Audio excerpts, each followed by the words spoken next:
परिवेष्टितं भक्तिप्रियं मदोन्मत्तं वन्देऽहं गणनायकम्। चित्ररत्न विचित्राङ्गं चित्रमाला विभूषितं चित्ररूपधरं देवं वन्देऽहं गणनायकम्। गजवक्त्रं सुरश्रेष्ठं कर्णचामरभूषितं पाशाङ्कुशधरं देवं वन्देऽहं गणनायकम्। मूषकोत्तममारुह्य देवासुरमहाहवे योद्धुकामं महावीर्यं वन्देऽहं गणनायकम्।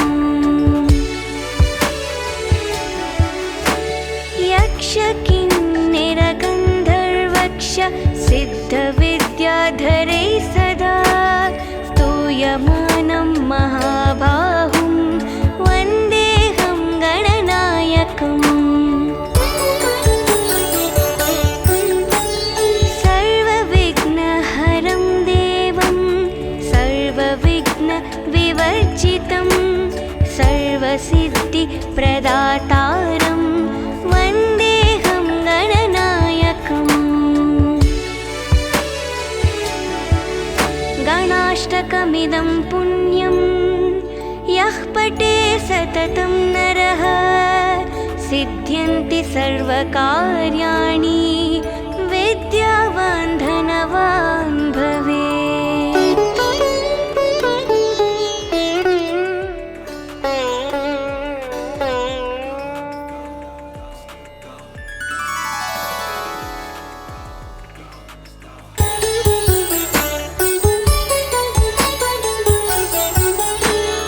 एकदन्तं महाकायं तप्तकाञ्चनसन्निभं लम्बोदरं विशालाक्षं वन्देऽहं गणनायकम्। मौञ्जीकृष्णाजिनधरं नागयज्ञोपवीतिनं बालेन्दुसुकलामौलिं वन्देऽहं गणनायकम्।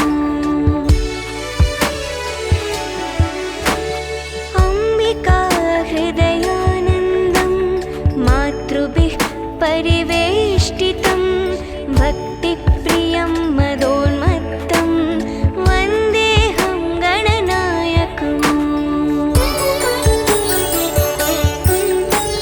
चित्ररत्न विचित्राङ्गं चित्रमाला विभूषितं चित्ररूपधरं देवं वन्देऽहं गणनायकम्। गजवक्त्रं सुरश्रेष्ठं कर्णचामरभूषितं पाशाङ्कुशधरं देवं वन्देऽहं गणनायकम्। मूषकोत्तममारुह्य देवासुरमहाहवे योद्धुकामं महावीर्यं वन्देऽहं गणनायकम्। यक्षकिन्नरगन्धर्वक्ष सिद्धविद्याधरे सदा स्तूयमानं महाबाहुं वन्देऽहं गणनायकम्। सर्वविघ्नहरं देवं सर्वविघ्नविवर्जितं सर्वसिद्धिप्रदातारं वन्देऽहं गणनायकम्। गणाष्टकमिदं पुण्यं यः पठे सततं नरः सिद्ध्यन्ति सर्वकार्याणि विद्यावान् धनवान् भवेत्।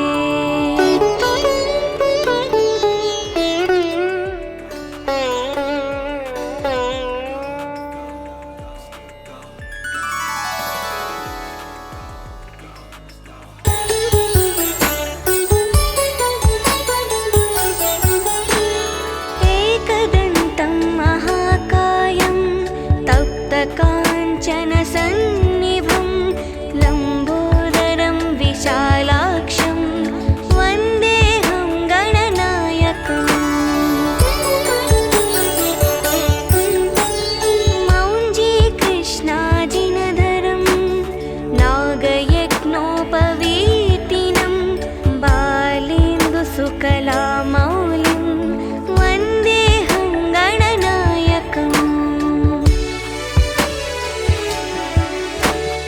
अम्बिका हृदयानन्दं मातृभिः परिवेष्टितं भक्तिप्रियं मदोन्मत्तं वन्देऽहं गणनायकम्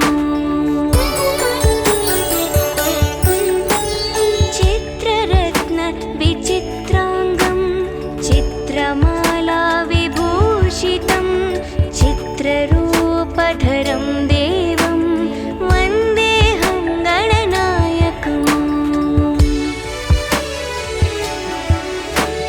गजवक्त्रं सुरश्रेष्ठं कर्णचामरभूषितं पाशाङ्कुशधरं देवं वन्देऽहं गणनायकम्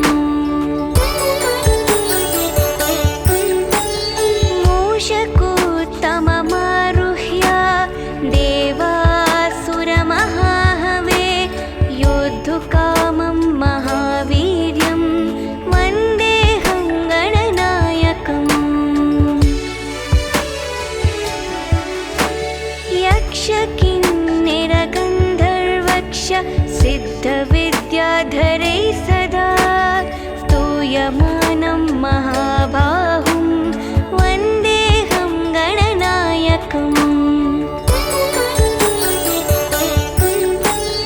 सर्वविघ्नहरं देवं सर्वविघ्नविवर्जितं सर्वसिद्धिप्रदातारं वन्देऽहं गणनायकम् गणाष्टकमिदं पुण्यं यः पठे सततं नरः सिद्ध्यन्ति सर्वकार्याणि विद्यावान् धनवान् भवेत्।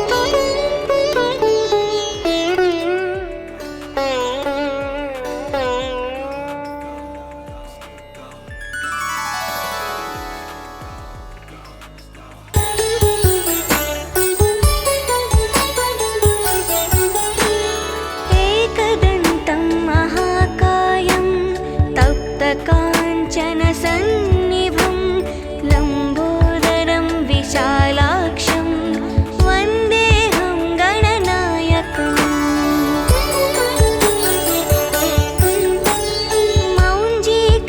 मौञ्जीकृष्णाजिनधरं नागयज्ञोपवीतिनं बालेन्दुसुकलामौलिं वन्देऽहं गणनायकम् अम्बिका हृदयानन्दं मातृभिः परिवेष्टितं भक्तिप्रियं मदोन्मत्तं वन्देऽहं गणनायकम् चित्ररत्नविचित्राङ्गं चित्रमाला विभूषितं चित्ररूपधरं देवं वन्देऽहं गणनायकम् गजवक्त्रं सुरश्रेष्ठं कर्णचामरभूषितं पाशाङ्कुशधरं देवं वन्देऽहं गणनायकम्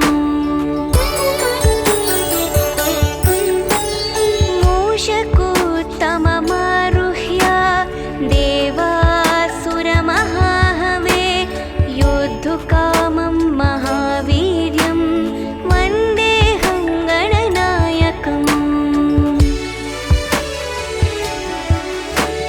यक्षकिन्निरगन्धर्वक्ष सिद्धविद्याधरै सदा स्तूयमानं महाबाहुं वन्देऽहं गणनायकम्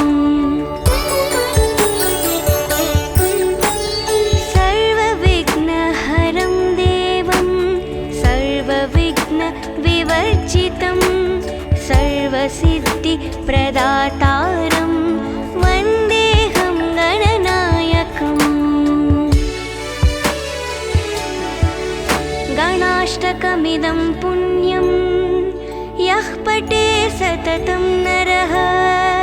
सिद्ध्यन्ति सर्वकार्याणि विद्यावान् धनवान् भवेत्।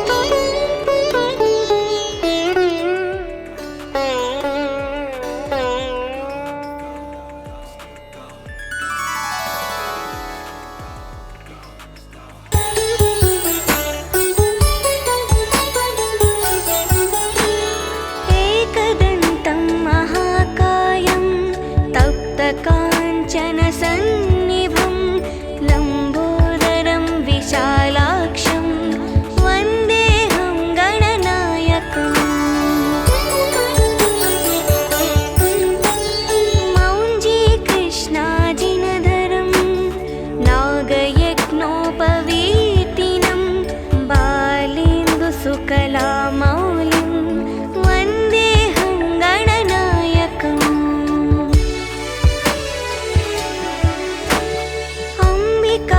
हृदयानन्दं मातृभिः परिवेष्टितं भक्तिप्रियं मदोन्मत्तं वन्देऽहं गणनायकम्।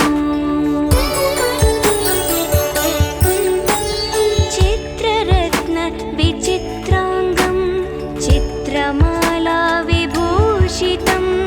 चित्ररूपधरं देवं वन्देऽहं गणनायकम्।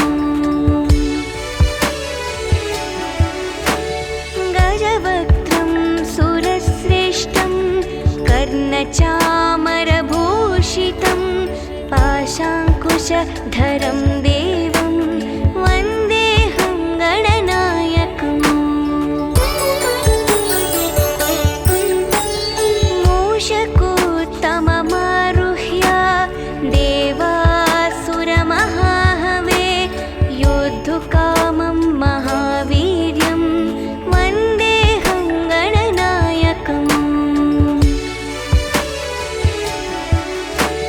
यक्षकिन्नरगन्धर्वक्ष सिद्धविद्याधरे सदा स्तूयमानं महाबाहुं वन्देऽहं गणनायकम्।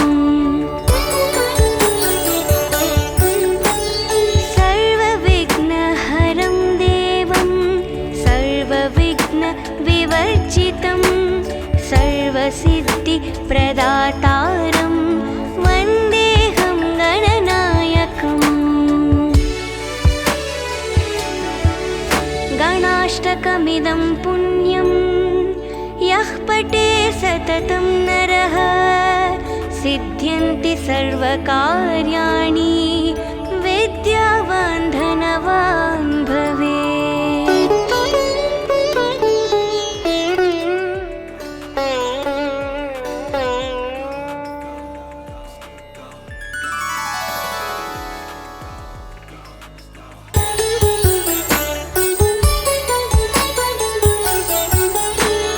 एकदन्तं महाकायं तप्तकाञ्चनसन्निभं लम्बोदरं विशालाक्षं वन्देऽहं गणनायकम्।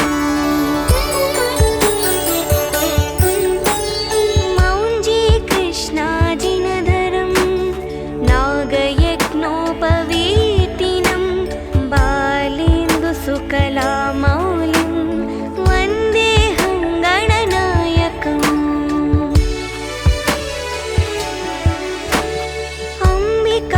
हृदयानन्दं मातृभिः परिवेष्टितं भक्तिप्रियं मदोन्मत्तं वन्देऽहं गणनायकम्।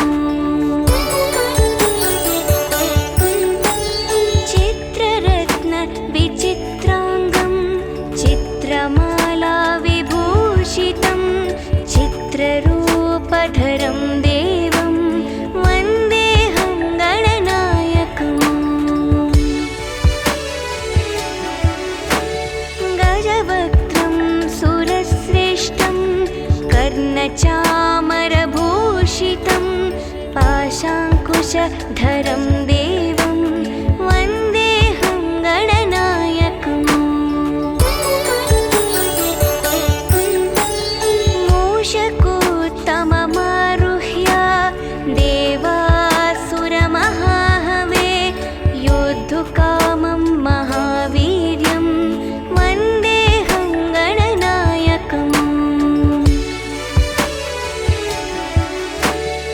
यक्षकिन्निरगन्धर्वक्ष सिद्धविद्याधरै सदा स्तूयमानं महाबाहुं वन्देऽहं गणनायकम् सर्वविघ्नहरं देवं सर्वविघ्नविवर्जितं सर्वसिद्धिप्रदातारं वन्देऽहं गणनायकम् गणाष्टकमिदं पुण्यं यः पठे सततं नरः सिद्ध्यन्ति सर्वकार्याणि विद्यावान् धनवान् भवेत्।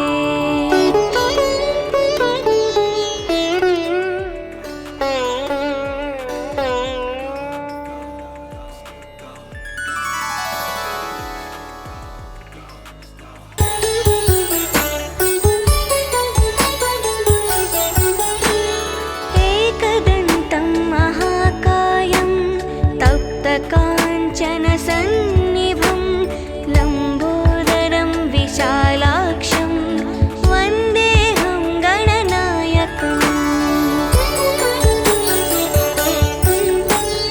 मौञ्जीकृष्णाजिनधरं नागयज्ञोपवीतिनं बालेन्दुसुकलामौलिं वन्देऽहं गणनायकम् अम्बिकाहृदयानन्दं मातृभिः परिवेष्टितं भक्तिप्रियं मदोन्मत्तं वन्देऽहं गणनायकम् चित्ररत्नविचित्राङ्गं चित्रमालाविभूषितं चित्ररूपधरं देवं वन्देऽहं गणनायकम् गजवक्त्रं सुरश्रेष्ठं कर्णचामरभूषितं पाशाङ्कुशधरं देवं वन्देऽहं गणनायकम्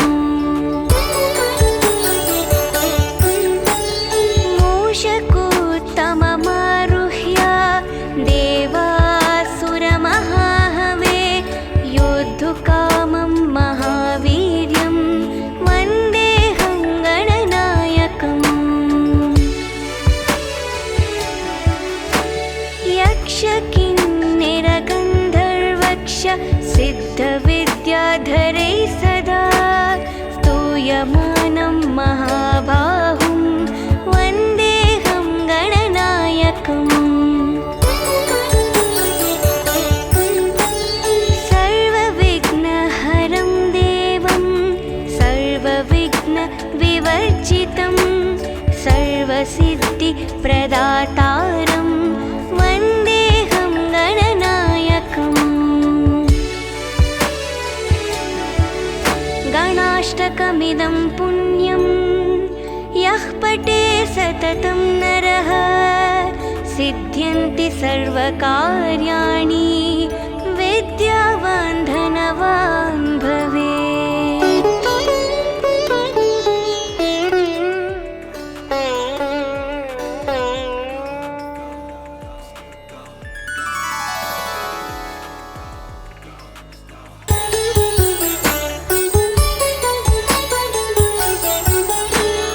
एकदन्तं महाकायं तप्तकाञ्चनसन्निभं लम्बोदरं विशालाक्षं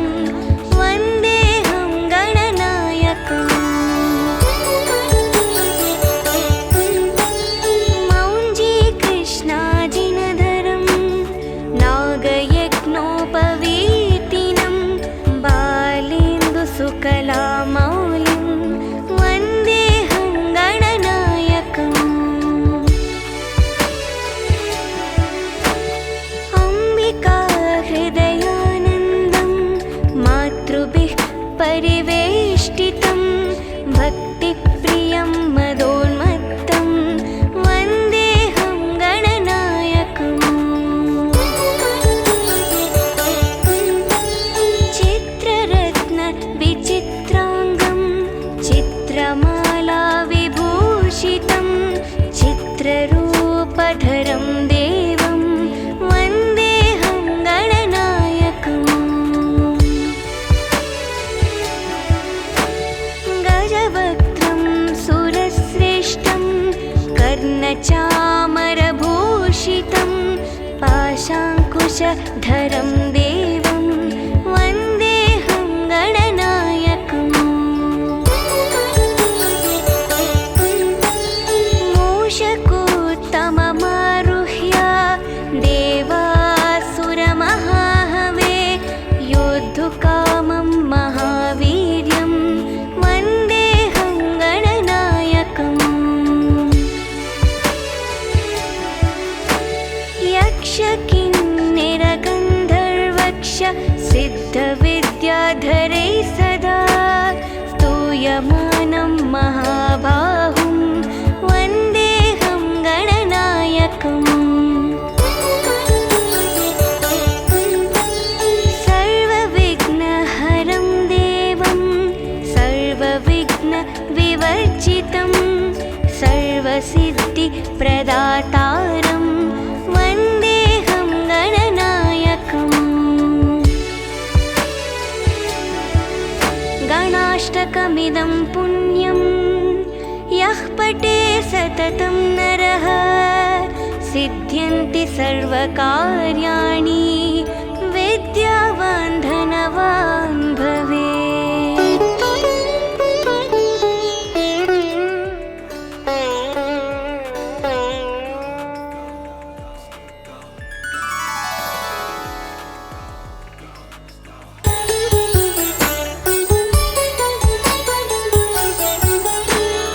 एकदन्तं महाकायं तप्तकाञ्चनसन्निभं लम्बोदरं विशालाक्षं वन्देऽहं गणनायकम् मौञ्जीकृष्णाजिनधरं नागयज्ञोपवीतिनं बालेन्दुसुकलामौलिं वन्देऽहं गणनायकम् अम्बिकाहृदयानन्दं मातृभिः परिवेष्टितं भक्तिप्रियं मदोन्मत्तं वन्देऽहं गणनायकम् चित्ररत्नविचित्राङ्गं चित्रमालाविभूषितं चित्ररूपधरं देवं वन्देऽहं गणनायकम् गजवक्त्रं सुरश्रेष्ठं कर्णचामरभूषितं पाशाङ्कुशधरं देवं वन्देऽहं गणनायकम्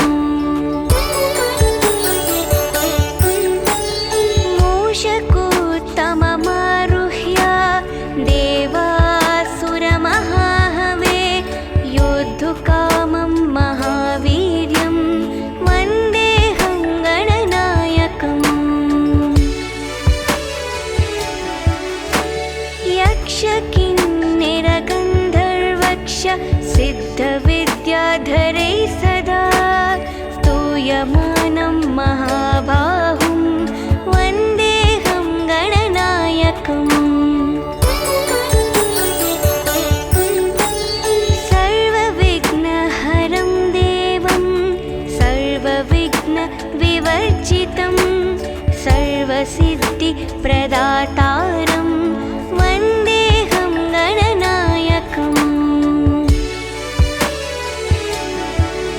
गणाष्टकमिदं पुण्यं यः पठे सततं नरः सिद्ध्यन्ति सर्वकार्याणि विद्यावान् धनवान् भवेत्।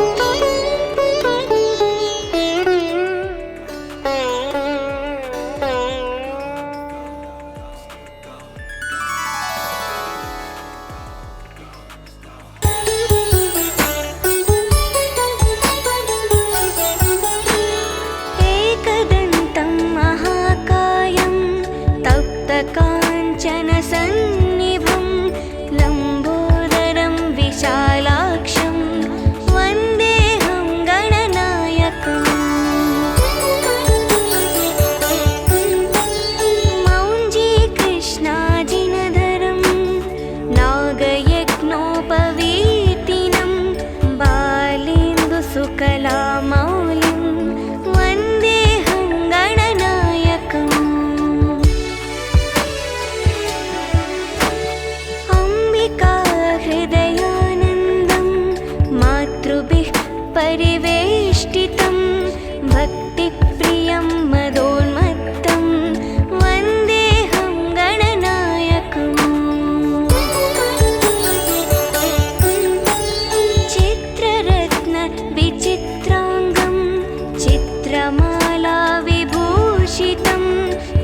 कर्णचामरभूषितं पाशाङ्कुशधरं देवं वन्देऽहं गणनायकम्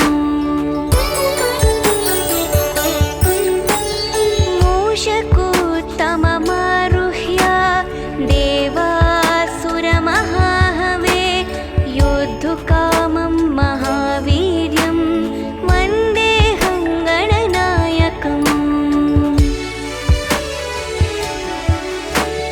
यक्षकिन्निरगन्धर्वक्ष सिद्धविद्याधरैः सदा स्तूयमानं महाबाहुं वन्देऽहं गणनायकम् सर्वविघ्नहरं देवं सर्वविघ्नविवर्जितं सर्वसिद्धिप्रदातारं वन्देऽहं गणनायकम्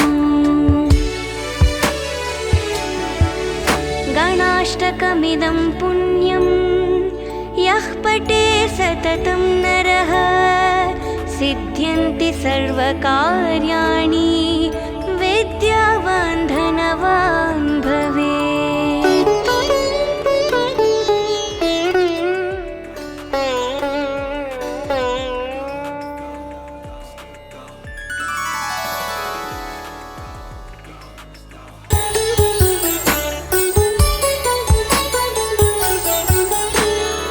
एकदन्तं महाकायं तप्तकाञ्चनसन्निभं लम्बोदरं विशालाक्षं वन्देऽहं गणनायकम्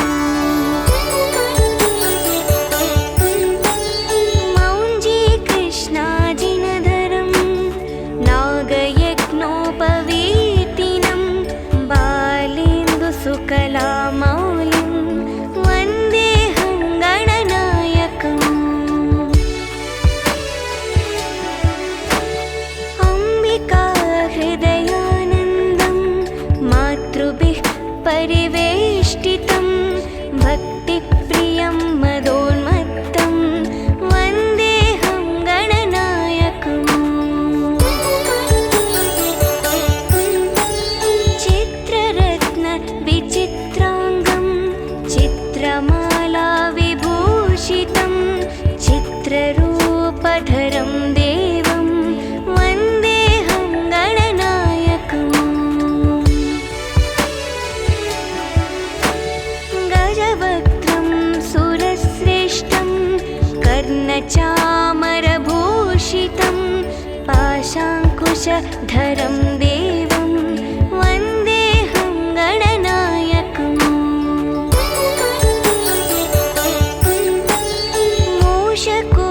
मूषकोत्तममारुह्य देवासुरमहाहवे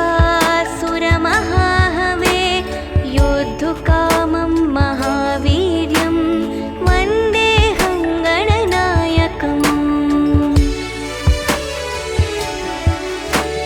यक्षकिन्निरगन्धर्वक्ष सिद्धविद्याधरैः सदा स्तूयमानं महाबाहुं वन्देऽहं गणनायकम् सर्वविघ्नहरं देवं सर्वविघ्नविवर्जितं सर्वसिद्धिप्रदातारं वन्देऽहं गणनायकम् गणाष्टकमिदं पुण्यं यः पठे सततं नरः सिद्ध्यन्ति सर्वकार्याणि विद्यावान् धनवान् भवेत्।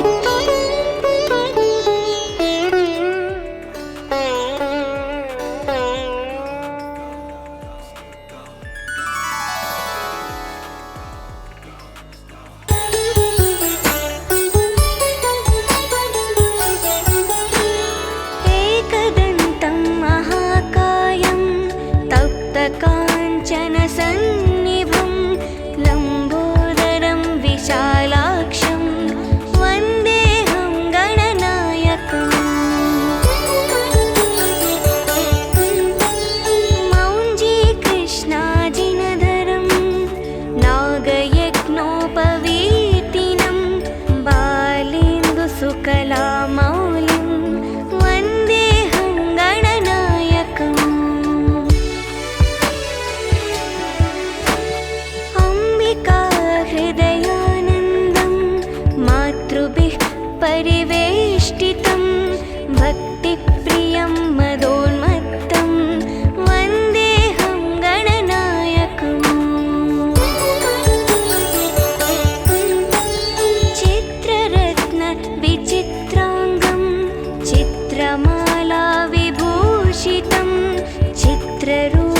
विश्वरूपधरं देवं वन्देऽहं गणनायकम्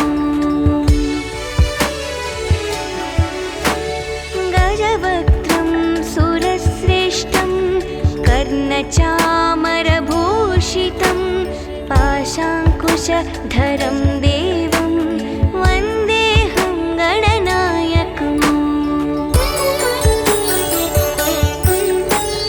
मूषकोत्तममारुह्य देवासुरमहाहवे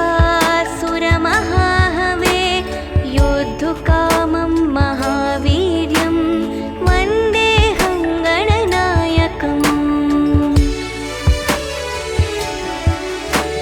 यक्षकिन्निरगन्धर्वक्ष सिद्धविद्याधरैः सदा स्तूयमानं महाबाहुं वन्देऽहं गणनायकम् सर्वविघ्नहरं देवं सर्वविघ्नविवर्जितं सर्वसिद्धिप्रदातारं वन्देऽहं गणनायकम् गणाष्टकमिदं पुण्यं यः पठे सततं नरः सिद्ध्यन्ति सर्वकार्याणि विद्यावान् धनवान् भवेत्।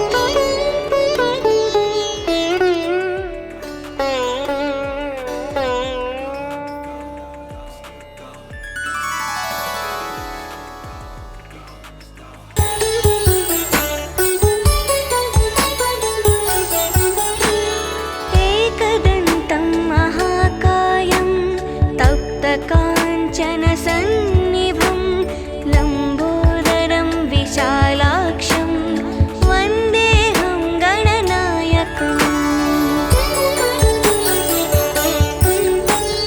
मौञ्जीकृष्णाजिनधरं नागयज्ञोपवीतिनं बालेन्दुसुकलामौलिं वन्देऽहं गणनायकम्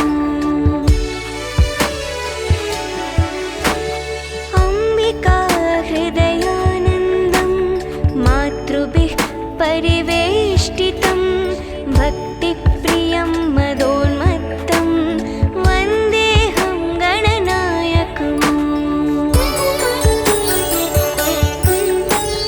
चित्ररत्नविचित्राङ्गं चित्रमालाविभूषितं चित्ररूपधरं देवं वन्देऽहं गणनायकम् गजवक्त्रं सुरश्रेष्ठं कर्णचामरभूषितं पाशाङ्कुशधरं देवं वन्देऽहं गणनायकम्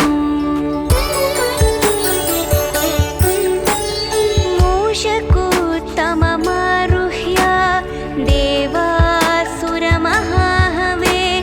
योद्धुकामं महावीर्यं वन्देऽहं गणनायकम् यक्षकिन्निरगन्धर्वक्ष सिद्धविद्याधरैः सदा स्तूयमानं महाबाहुं वन्देऽहं गणनायकम् सर्वविघ्नहरं देवं सर्वविघ्नविवर्जितं सर्वसिद्धिप्रदातारं वन्देऽहं गणनायकम् गणाष्टकमिदं पुण्यं यः पठे सततं नरः सिद्ध्यन्ति सर्वकार्याणि विद्यावान् धनवान् भवेत्।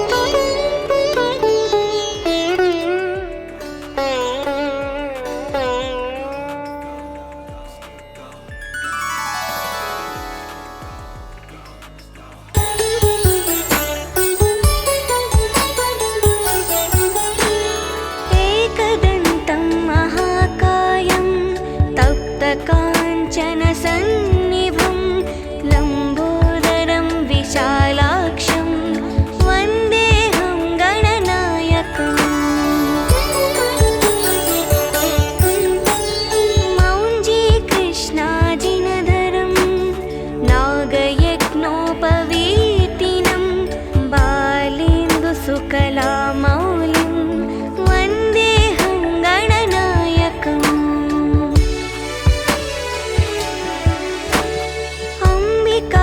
हृदयानन्दं मातृभिः परिवेष्टितं भक्तिप्रियं मदोन्मत्तं वन्देऽहं गणनायकम्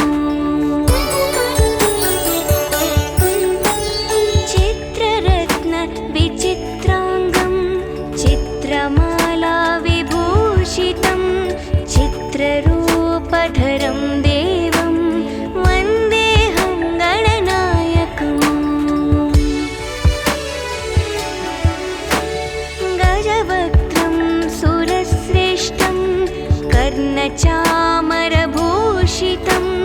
पाशाङ्कुशधरं देवं वन्देऽहं गणनायकम्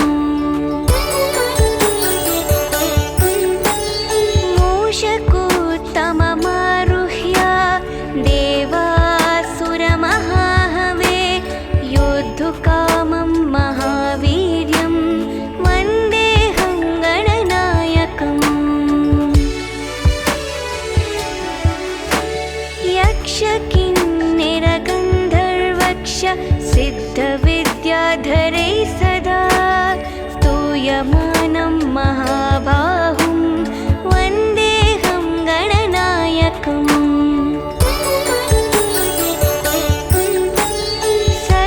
सर्वविघ्नहरं देवं सर्वविघ्नविवर्जितं सर्वसिद्धिप्रदातारं वन्देऽहं गणनायकम्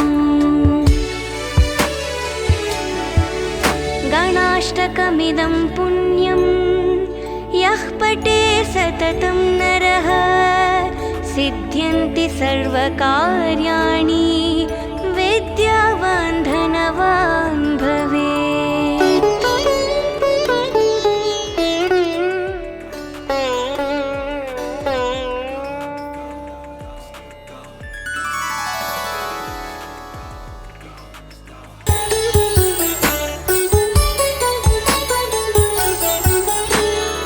एकदन्तं महाकायं तप्तकाञ्चनसन्निभं लम्बोदरं विशालाक्षं वन्देऽहं गणनायकम्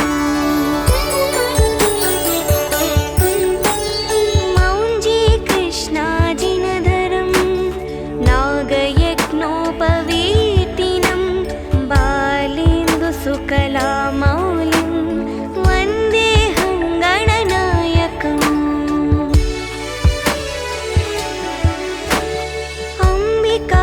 हृदयानन्दं मातृभिः परिवेष्टितं भक्तिप्रियं मदोन्मत्तं वन्देऽहं गणनायकम् चित्ररत्नविचित्राङ्गं चित्रमालाविभूषितं चित्ररूपधरं देवं वन्देऽहं गणनायकम् गजवक्त्रं सुरश्रेष्ठं कर्णचामरभूषितं पाशाङ्कुशधरं देवं वन्देऽहं गणनायकम्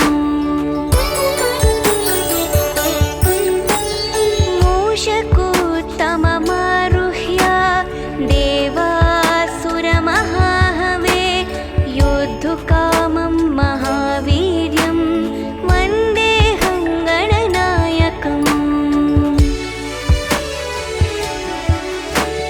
यक्षकिन्निरगन्धर्व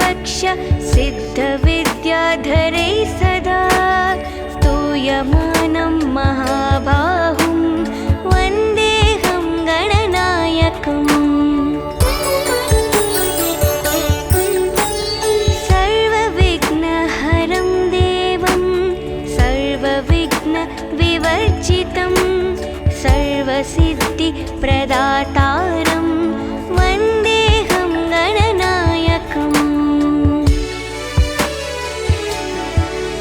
गणाष्टकमिदं पुण्यं यः पठे सततं नरः सिद्ध्यन्ति सर्वकार्याणि विद्यावान् धनवान्